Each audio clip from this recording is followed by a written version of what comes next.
Station. This is Houston. Are you ready for the event? Houston Station, we are ready for the event. WUSA, this is Mission Control Houston. Please call station for a voice check. Station, this is Caitlin Brass with WUSA. How do you hear me?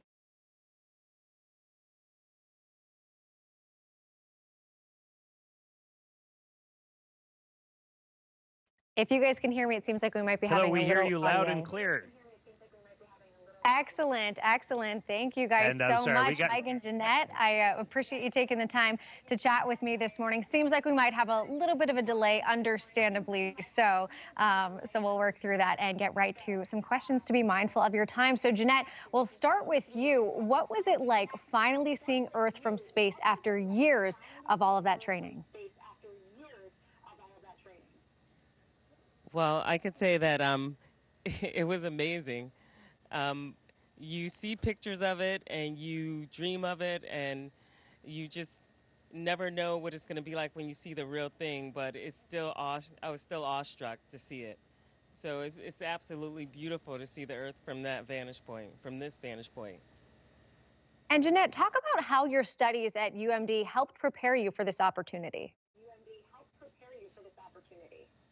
Oh, University of Maryland helped greatly. You know, as a student, I was taught to build my own models, to fix my own models, to develop the analytical capabilities to describe what my model would do. And kind of here in space, we're the big thing that we do is that we are the hands and eyes for all the scientists on Earth. And plus, we also have to take care of the space station.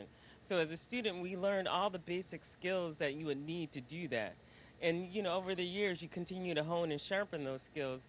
And, you know, those are the skills that we need, like even today or yesterday, just taking boxes out of the cargo ship and transferring them to the station. You know, we're using basic tools, and everything that we learned as a student, I learned as a student, you know, comes into play now. Well, there are a lot of folks here in the DMV and, of course, at the University of Maryland that are very proud of you. Talk a little bit more about what astronaut training at NASA was like. Oh, wow. Astronaut training is it's amazing. We, as ASCANs, you know, we start learning about the International Space Station. We learn robotics. We learn to fly the T-38 jets. We learn to do an EVA. And so even beyond that, once we're past astronaut candidacy, we go on to do analog missions where you can live underwater for 9 days or 2 weeks, or you can live in a cave for 5 days. So all the analog studies that we do kind of simulate what we're doing here in space right now. And even the National Outdoor Leadership School classes that we do, where we're either camping in Utah or in Wyoming, or we're whitewater rafting in Alaska. All of these things teaches us how to work together in a group as a team and to learn self-care and team care at the same time. So a lot of the training that we do, all of it contributes, and it's led us here right now. Absolutely amazing. And talk a little bit more about what specifically you'll be doing on the ISS during this expedition.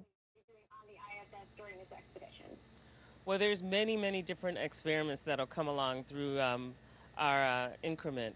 And so, you know, right now we're configuring the station for our crew, and we're helping the crew that was here configure to go home. So right now we're doing a lot of taking things out of the Dragon that brought us up here and helping to reconfigure the vehicle that was here already, the Dragon vehicle. And in the future, we're going to do things like some cell biology studies, some stuff with the microscope here in the Japanese exploration module, and many different things on top of that. So very cool. And talk a little bit more about what it's just been like in space so far. How have you been eating, sleeping, doing all of these things that seem are so much easier here on Earth? Well, that's a great question. We've been here a day and a half, and most of it has been just adapting, acclimating to the space environment. When, you know, once we hit 0G, the first thing that happens, you know, as Dr. Barratt stated to us, was that we'll get this fluid shift, and we'll get a puffy face. And then after about 2 weeks, we kind of acclimatize to that. So even with that happening, it's still amazing to be in space and float and try to learn how to float properly without knocking things over and snagging wires. So it's been fun, and it's been a little bit of interesting time adapting. And Jeanette, it's my understanding that this isn't necessarily the path you thought your life would take. Can you talk a little bit more about how you got here in space? Well, as a kid, I never thought that I would ever get selected to become an astronaut, but I chose to become an aerospace engineer at the age of 9, not realizing that that one thought at the age of 9 would lead me to become an aerospace engineer. And, once I finished school, I went on to work at the Ford Motor Company and for the government. And it was through those jobs that led me to apply, partly because I learned to be deeply technical, but working for the government, I learned a little bit more about being operational. And when I tell students that, they always ask, what does that mean?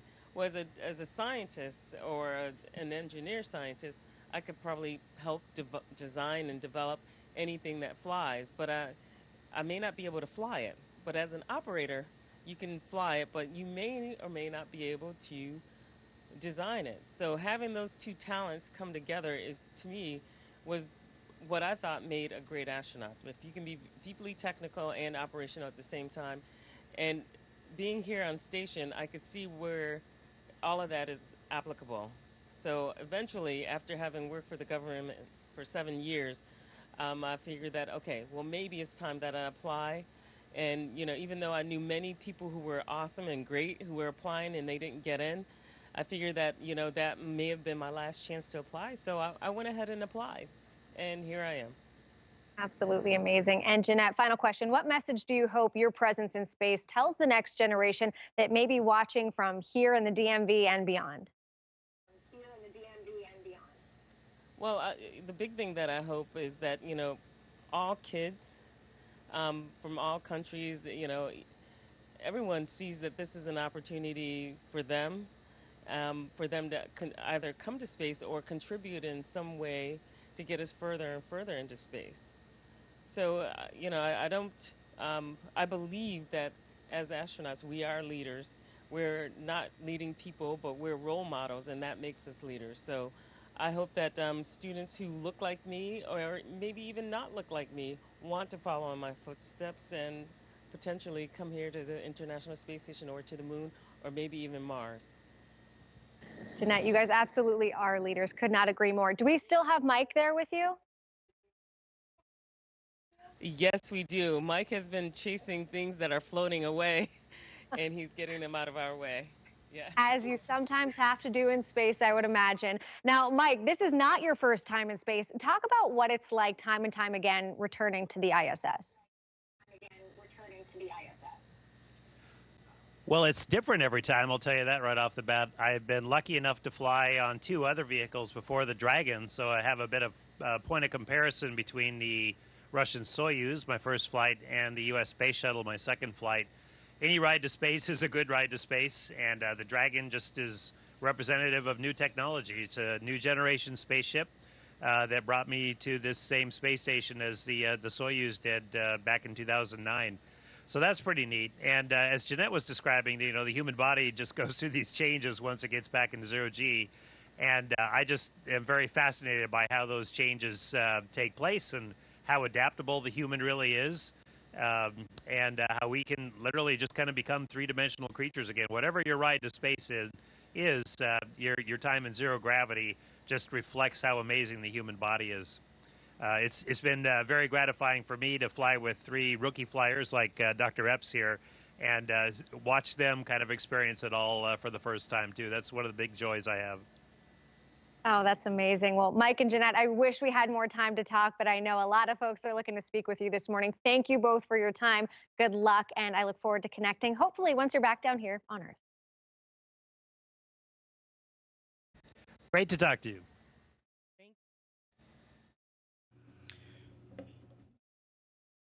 This is Houston ACR.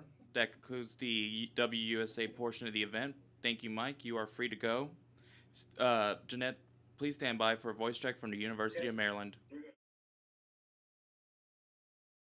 Station, this is Annie Krakauer with the University of Maryland. How do you hear me? I have you loud and clear. How me? Great. It's great to be speaking with you. I see, Jeanette, you're sporting your UMD gear, so that's great. And I know making it to space is something you've been training vigorously for over the years. So what was it like for you to get that first look of the Earth from space? Well, as I was saying earlier, we've been here for a day and a half, and I'm still in awe of seeing the Earth from the vantage point that we had on the Dragon vehicle as we were approaching the International Space Station. I mean, you can see it, and you can see it in pictures, even dream about those pictures. But there's just something that happens when you see it with your own eyes. It's just amazing. And I know you mentioned you've just been there a day and a half. So what's it been like getting used to the practical side of living in space? Things like eating, sleeping, going to the bathroom even, things we here on Earth maybe take for granted. We definitely take it for granted. We have been, one of the things that happens is that you get this fluid shift in your body. So you get a puffy face, and it lasts for about 2 weeks. And then it may sound a little congested, but that's just the fluid shifting in your body. So over the next 2 weeks, my body will acclimatize and adapt to this space environment, no gravity. The things that we're doing is doing a couple of different things with the vehicle. We're taking things out of our vehicle, configuring it for staying here for 6 months, and then we're helping the crew that is here, we're helping them get ready to leave. And, in the evenings and during the day, we'll have some meals together. Some of the things that I've eaten already were some barbecue beef brisket, things like that. We even have some interesting snacks, like I brought some figs along, and we have dates, and of course we have chocolate. So the food here is comparable to the food that we have on the ground. We just can't run out and get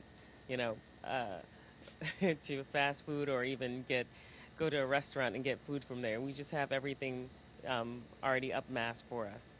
So adapting to life is and even learning to use the waste hygiene compartment, the bathroom. So we're learning a lot, and it's been a day and a half, and things are already getting better, even just how to move around station and not float away every time. So there's a lot, and there's a steep learning curve. It'll go on for 2 weeks, though, but hopefully by the end of the week, I'll be more acclimatized and get better and better and better. So what experiments, I know you'll be doing quite a few experiments during your stay. So what are first on the agenda? Okay, so this week we didn't have a lot on our schedule as far as experiments. We had a lot of configuration for the station itself, but in the next few weeks we'll probably have some plant studies, some cell biology studies, material science studies, and a lot on our own body. So I'll start doing some blood draws on myself and taking saliva samples and looking at how that changes over the 6 months. And then I know you studied aerospace engineering at UMD. So what are some of the ways that training has prepared you for the work you're doing on the ISS? And what are maybe some key engineering tasks involved with the maintenance of the station? Well, a lot of the stuff that we do on behalf of other research scientists and institutes. So we're basically the hands and the eyes of all these scientists.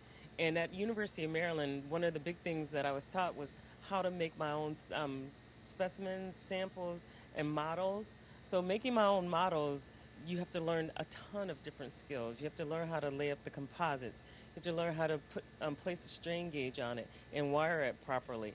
Then you have to learn how to do the analytical side of testing whatever specimen you have. So here, all the setup work that we do is the same thing that I was doing when I was building my own models and honing and sharpening those models, redoing it when something went wrong and rebuilding it.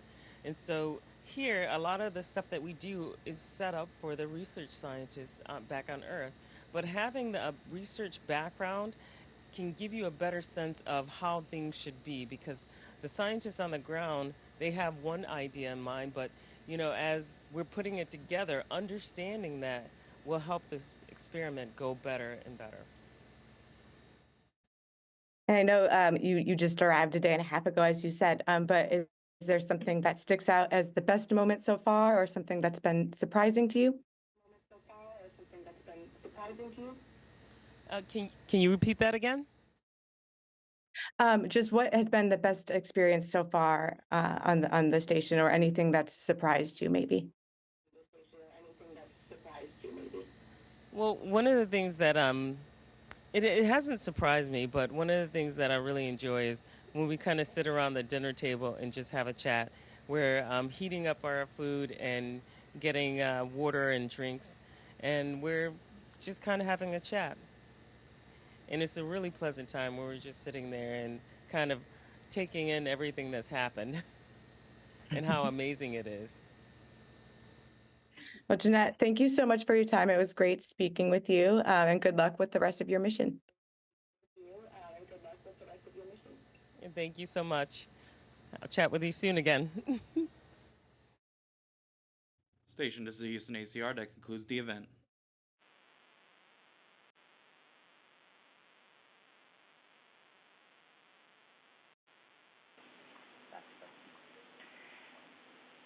Thank you to all participants.